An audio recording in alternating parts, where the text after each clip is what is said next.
attention. Thank you. Thank you, Brother Mark. Thank you, Brother Jojo. All right, so we have a special speaker today. One of our special speakers, his name is Brother Edric Brown. He's coming from the Public Bridge organization that's about uplifting the community. So can everybody give it up for Brother Edric Brown? So I need y'all to take some notes, ask a lot of questions, gain that wisdom, gain that knowledge. He's here because he's coming out of love. Okay, get that wisdom, soak it in. All right, let's do this, y'all. Thank you, everybody. First off, I want to say congratulations. I appreciate everybody being in here. Thank you for coming and giving me this opportunity to speak to you guys and introduce myself to you. There's a lot of stuff that needs to be discussed before we jump into this program. Right here is a sign-in sheet. I'm going to have everybody sign in just so I know who's in this class. If you sign it, you can pass it around. A couple questions you can answer when you get a chance. So yeah, my name is Edric Brown. I want to get to know you guys a little bit before I go any further. I don't know if you guys all know each other, but I don't know you guys. And after I get done knowing your guys' names, I'll tell you a little bit about me. How you doing? What's your name, buddy? Nice to meet you. Nice to meet you, brother. Maury. Nice to meet you, brother.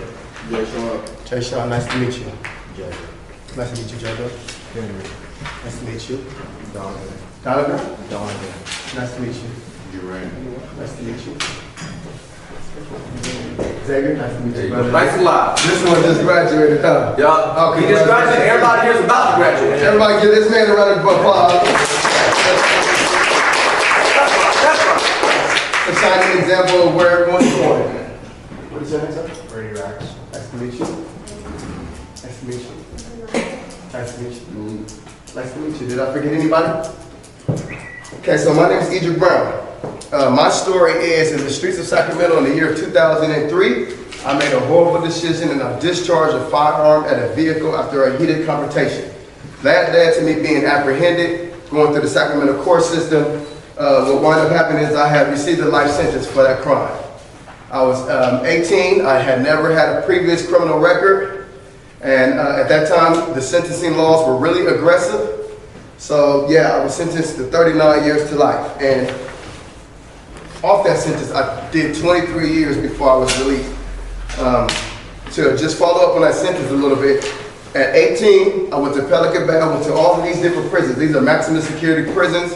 And I got adjusted to that world. It was a bad space for me at a long period of time.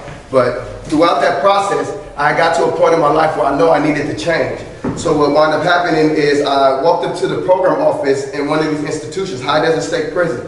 There was no rehabilitative curriculums at this institution. So I took that opportunity to ask the staff members, hey, there's no rehabilitative curriculums in this institution. I'm trying to go home, I got a life sentence. Please give me the tools that I need to get out of prison. The administration said, well, hey, we don't have no prisons, no programs here, and if you're that interested in it, then you write them yourself. And that's what I did. So I sat in my cell and I wrote a curriculum, and then I came back to the administration 2 weeks later and I said, hey, you asked me to do this, this is what I did. They were amazed, like, this guy really just carried that out?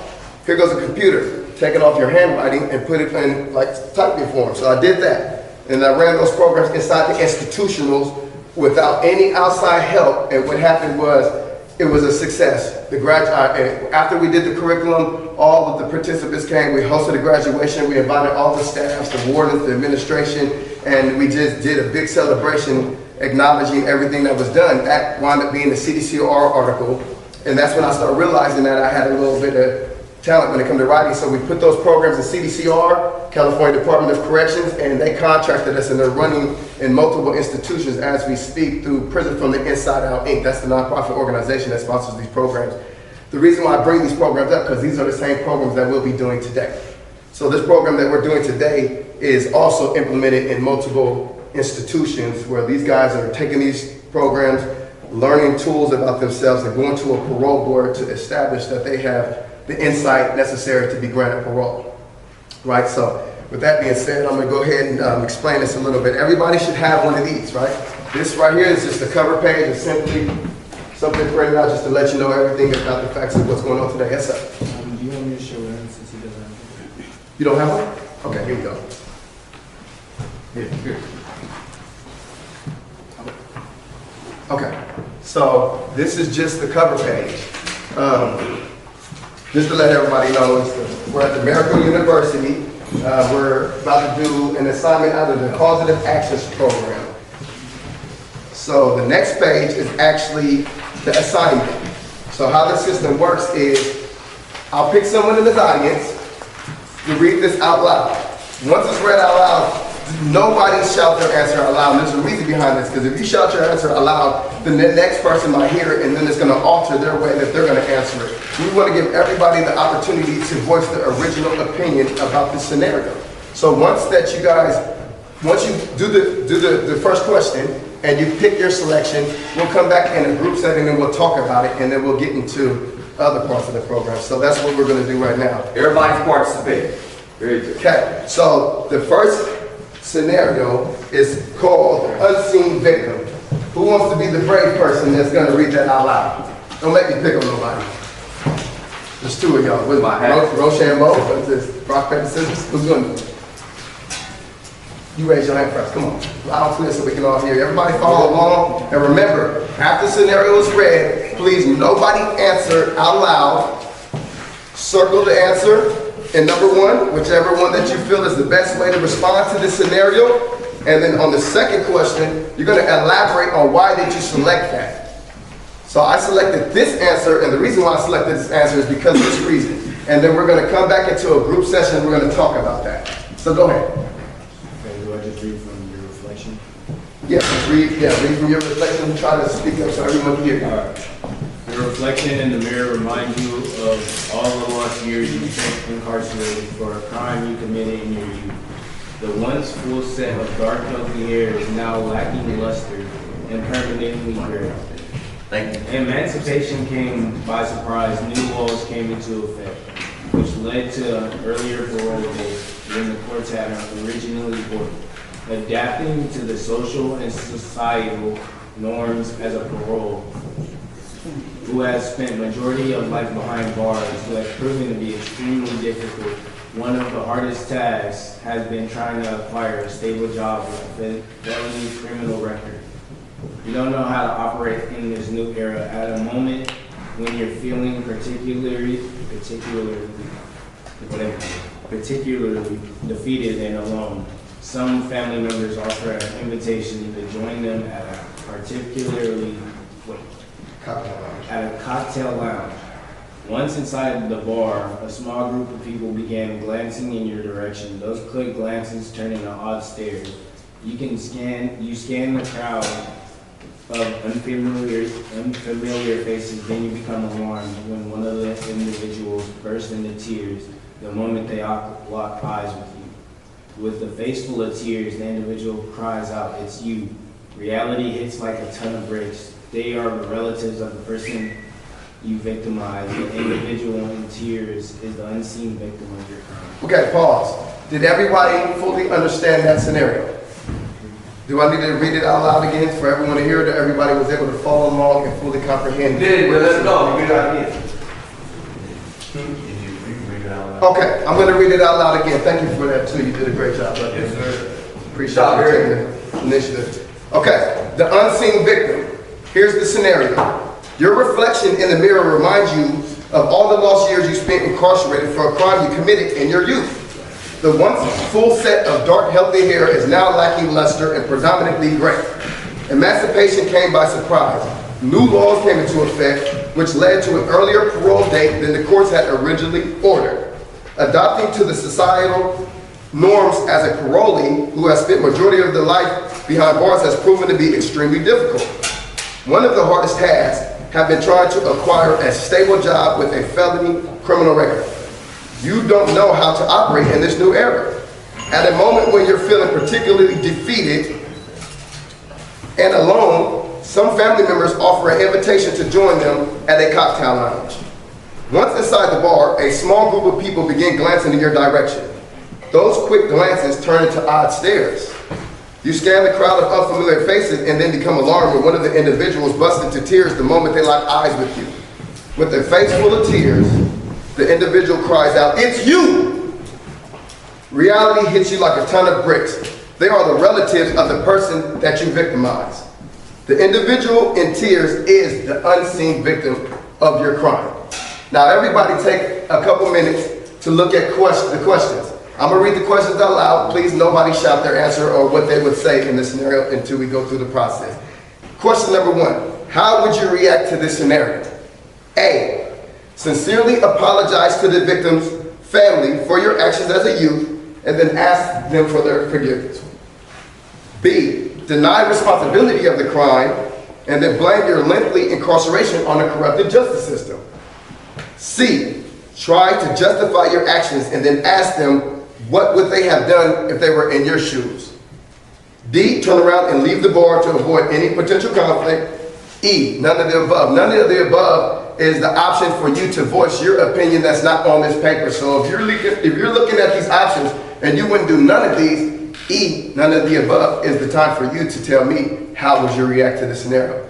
And then the second question is, please elaborate in detail why you chose that method of action selected in question number. So if you pick A, then explain to me why did you pick A. And it doesn't have to be a long, you can just let me know.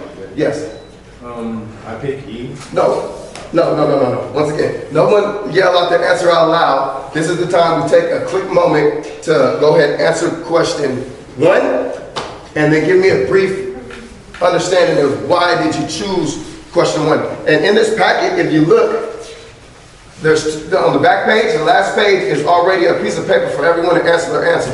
Number 1, just simply put whatever letter. All those lines, ignore, put the letters that's there. And then number 2, that's where you can ventilate on why did you choose that selection over the other ones. Give you guys a couple minutes and then I'll come right back. Your stuff, you don't know what to do, let us know.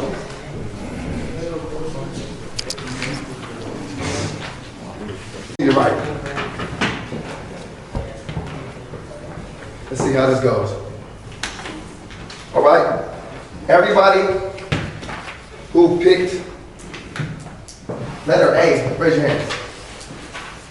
Letter A. Letter A. Everybody who picked letter A. Even my cousin in the background picked letter A. Don't be shy. So how's that? 3 of them? You 3? Okay. Everybody that picked letter B, raise your hand. D. There you go. Oh, a bunch of guys and girls that hold themselves accountable. I like that.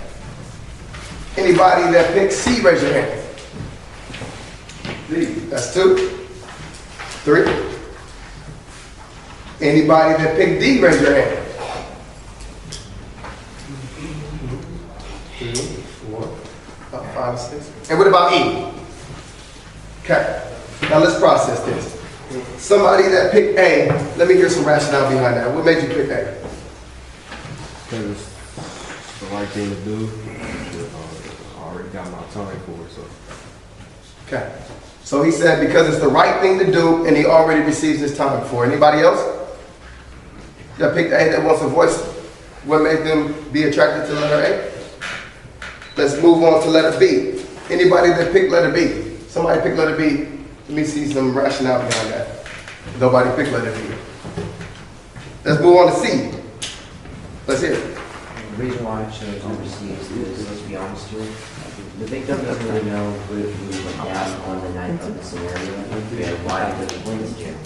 They might have injured someone in an altercation. There's a lot of things that could have really unfolded or transpired during that time that had happened. If you explain to them what actually happened and put yourself in what you put them in your shoes, they'll kind of understand like why you actually did it and why you went to jail in the first place. Because let's be serious, if you just sit there and say nothing, they're going to assume the worst. But if you actually explain to them in detail that happened, they might kind of, it's hard to say, but like soften up or like maybe kind of understand in your perspective. Okay. Thank you. That was well articulated too. Anybody else that picked C wants to rationalize that? Okay, let's move on to D. Who was the person that picked D? Somebody can speak up on letter D. Huh? Somebody. And what about E? I chose E because, honestly, I picked a mixture between 2. Because, 1, I sincerely apologize to family for my actions, and then I would deserve to leave. I would leave to avoid any conflict, because honestly, if I was in their position, I wouldn't want to be able to just see that right at that time, because maybe I'm not overlooking them. Okay. And I know what that could put through a family, so I'd rather just leave than avoid any conflict after apologizing for that. Fully understandable. Now, we're about to get to the magic of this program. First, I want to highlight, there's no right or wrong answers at all. This is about how you would act out in a scenario that's presented to you. So, out of all these scenarios, I'm going to run through them. Letter A, it says, how I would react to the scenario is I would sincerely apologize to the victim's family for my actions as a youth, and then ask them for their forgiveness. Now, wholeheartedly, this is how everybody should feel if they did something to someone. They would want to make amends with that individual. However, this program is going to allow you to critically analyze scenarios and choose which way to go that's going to lead to you going back home to your family. There was a couple things inside this paragraph that was supposed to be lights flashing, which was one, the cocktail lounge. If I'm on parole, what am I in the cocktail lounge in the first place, right? Second is, if someone is in here that I did something to in the past, then I'm definitely need to leave the premises, right?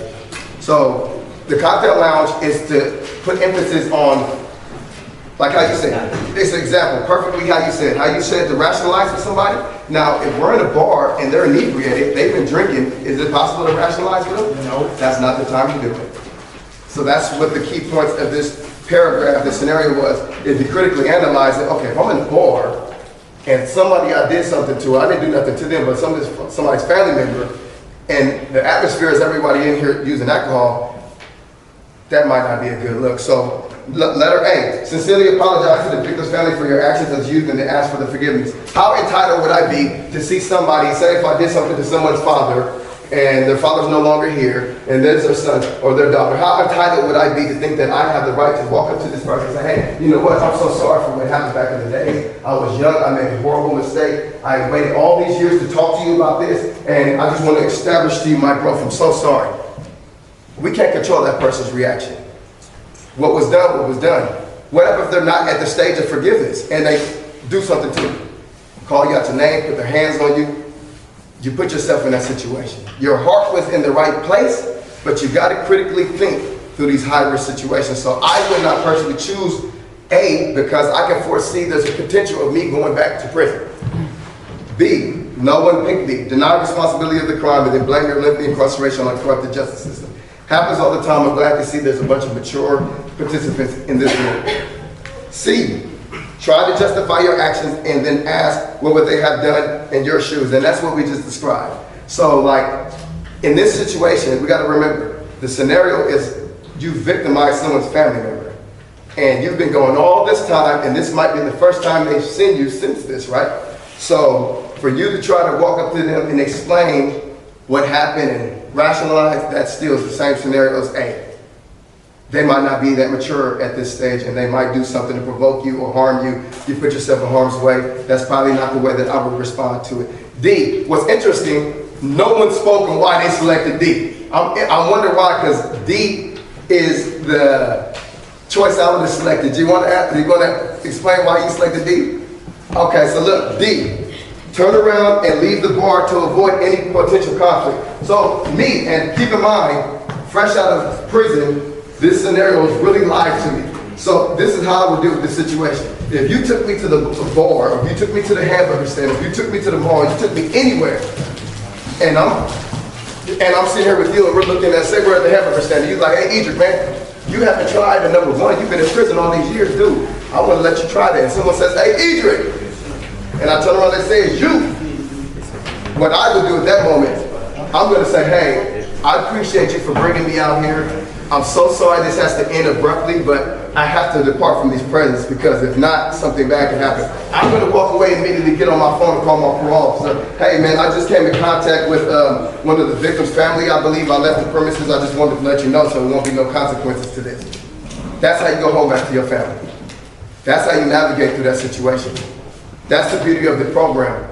We're going to have different ways to approach a situation, but after we analyze it ourselves, and voice it, be bold enough to voice it, and then we look at everybody's answers. Like I said, there's no right or wrong answers, but let's come to a consensus of which might be the best answer to reply in that scenario. And so there's 24 assignments like this. This is a 12-week course. There's 24 assignments. Each assignment is different. This is one about an unseen victim. There's all kind of different scenarios that is laced with a whole bunch of cognitive brain work that's just going to give you guys the tools you need to get through life, man. This is my first presentation outside of prison. I do this in prison all the time, so this is the first time that I did this in a community setting, so I'm glad and proud of that alone. I'm a person that went to prison that didn't have a GED.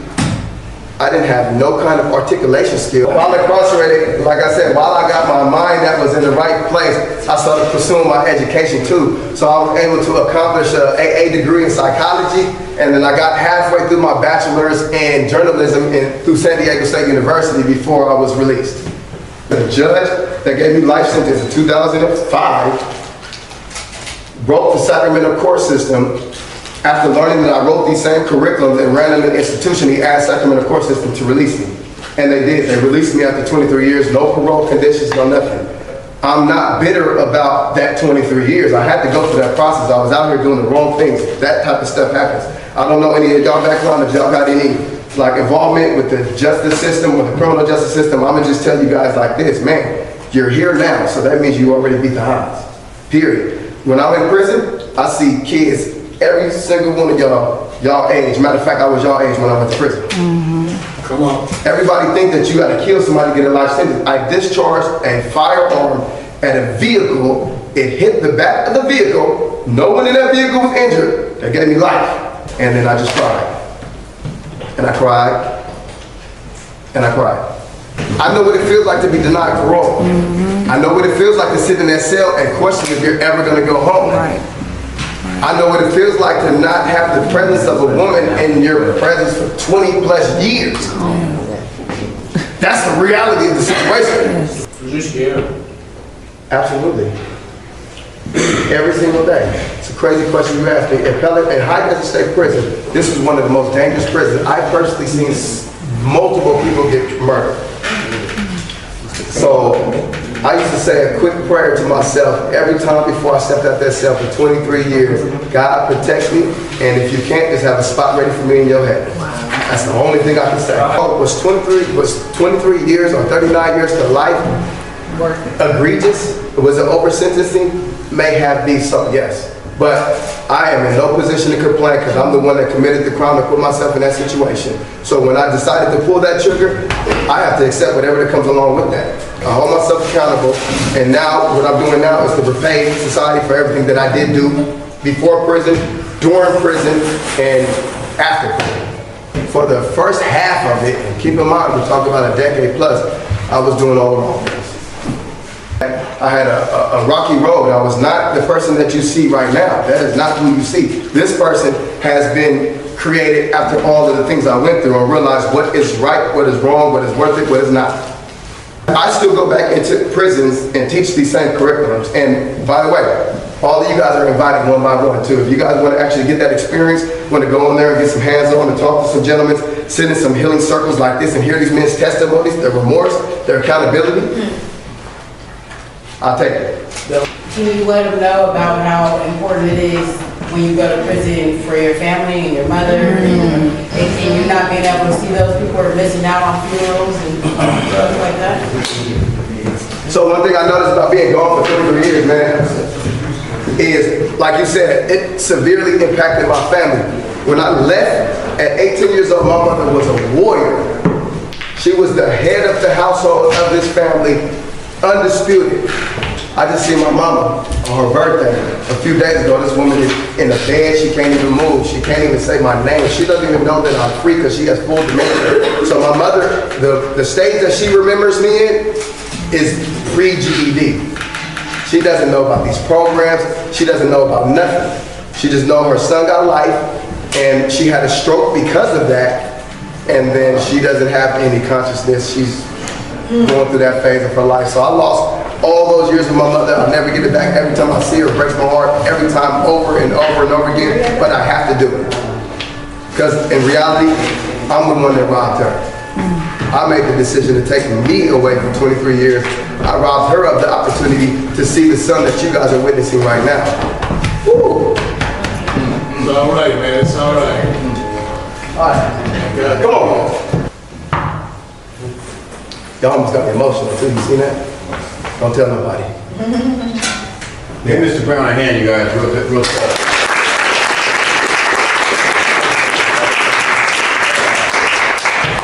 Like him making this curriculum is huge. This is so huge, and I want to commend you on that because, brother, you are on a journey right now to see a lot of you kids that's going through what you're going through now with juvenile hall, messing with probation, and going through that type of lifestyle. Listen to his story because his story is right now telling you guys how to overachieve that before you even get there, right?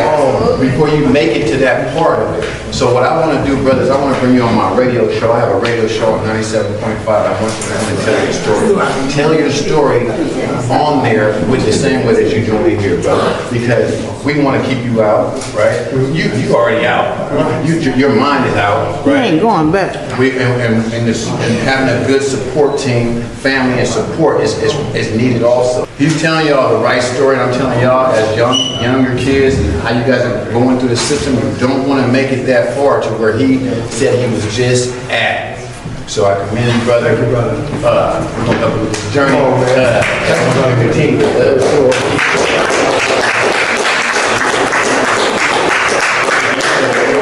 This Saturday night, on 97.5.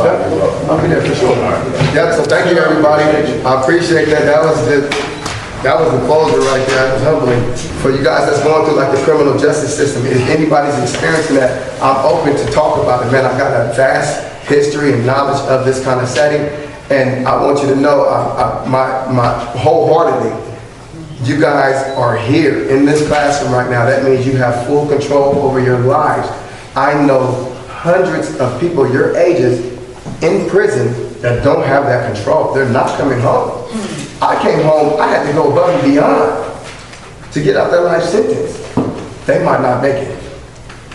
They might not have the same resilience that I did. They might not be able to take a denial from parole and say, okay, let's keep going forward. They might say, well, they ain't gonna let me out. To hell with them, I'm gonna continue doing what I'm doing. There goes another 10 years in that prison to get your mind right. There's a lot of kids, there's a lot of young adults in prison that's all of your ages, and that's because they never had the chance to hear this conversation. And don't put yourself in that situation, you don't have to worry about it. It's a completely different world. All the freedom that you have right now, all the gadgets, all the free will, that's gone. No longer exists.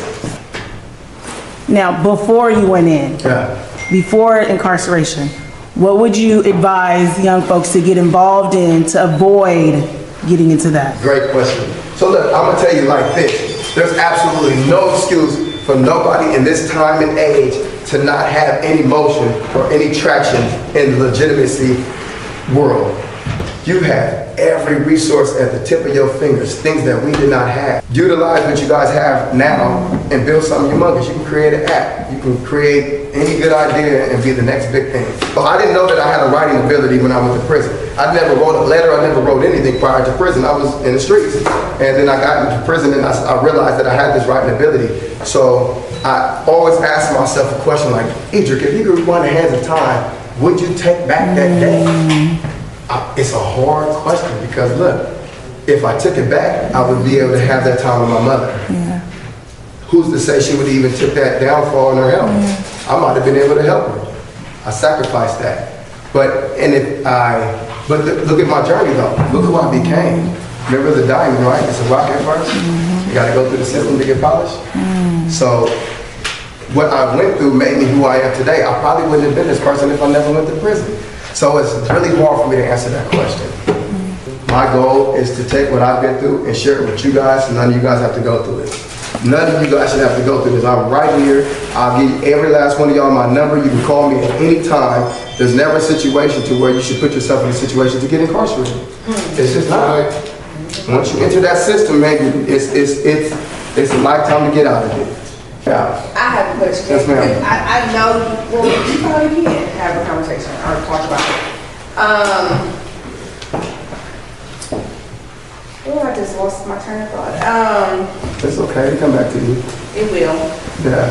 So like I said, my number is available to all of you guys. Dr. Raji is awesome. He invited me to go here and have this conversation with everybody to share my story. I got some great invitations on the table right now to spread the story to like more national level, to just bring awareness to everything that's going on. A strong motivation of mine is to represent the brothers that's still behind that wall that have exactly what you see up here.